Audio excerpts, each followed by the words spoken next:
মায়ের বাধা সত্ত্বেও বড় চাচির সঙ্গে যাওয়াই যেন কাল হলো প্রবাসী সাত্তারের 5 বছর বয়সী ছেলে জুবায়েদের। চাচির সাথে ঘুমাতে গিয়ে চিরতরে পৃথিবী থেকে বিদায় নিতে হলো এই ছোট্ট শিশুকে। দুর্বৃত্তের হামলায় জুবায়েদের সাথে প্রাণ গেছে তার চাচি ও চাচাতো ভাইয়েরও। সকালে আনুমানিক 8টার পর যখন তারা শুয়েছিল, যথাসময়ে প্রতিদিন যখন ঘুম থেকে উঠে সেই সময় না ওঠার কারণে পারিপার্শ্বিকরা আসে দেখতে। তা মনে হচ্ছে দেখতে এসে তারা দেখে যে গেট খোলানো প্লাস ভিতরে দরজা খোলা। তো ভিতরে গিয়ে তো দেখে খেয়াল করে যে ওদেরকে জবাই করে রুমে রুমে ফেলায় রাখছে। পারিবারিক সূত্রে জানা যায়, গতরাতে নিহত চাচি সুখী আক্তারের সঙ্গে তাদের বাড়িতে ঘুমানোর জন্য বায়না ধরে জুবায়েদ। মা তাকে বাধা দিলেও সে কথা শোনেনি। অবশেষে চাচাতো ভাই হোসাইন ও চাচি সুখী আক্তারের সঙ্গেই তাদের বাড়িতে যায় সে। সকালে দীর্ঘক্ষণ কোনো সাড়া শব্দ না পেয়ে স্বজনরা ঘরে প্রবেশ করলে মেঝেতে জুবায়েদ, তার 4 বছর বয়সী চাচাতো ভাই হোসাইন এবং চাচি সুখী আক্তারের নিথর দেহ পড়ে থাকতে দেখেন।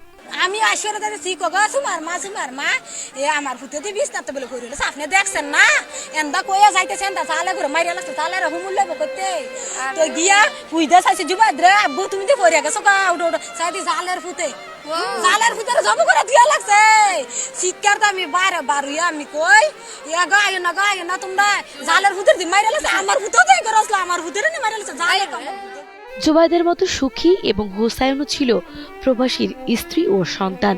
একই পরিবারের 3 জনকে, বিশেষ করে 2টি নিষ্পাপ শিশুকে এমন নৃশংসভাবে হত্যার ঘটনায় পুরো এলাকায় চরম আতঙ্ক ও শোকের ছায়া নেমে এসেছে। স্বজনদের আহাজারিতে এলাকার পরিবেশ ভারী হয়ে উঠেছে।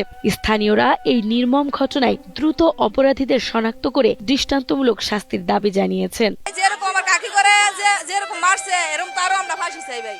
সরকার কাছে আবেদন, সুষ্ঠু বিচার চাই, এর জন্য ভালো শাস্তি হয়। এটার মানে উচ্চতর যত ভাবে বিচার করা যায় ফাঁসি, ঠিক আছে, তাকে ভালোভাবে শাস্তি দিতে হবে, ঠিক আছে।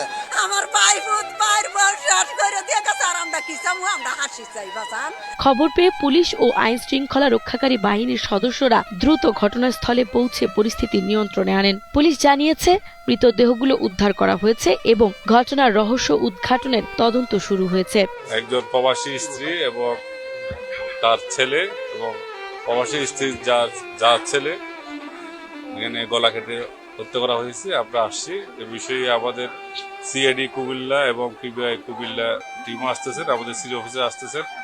আমরা এই বিষয়ে তদন্ত করতেছি এবং 2টা টিম আসলে আমরা বিস্তারিত তদন্ত করে আইনগত ব্যবস্থা নেওয়া হবে।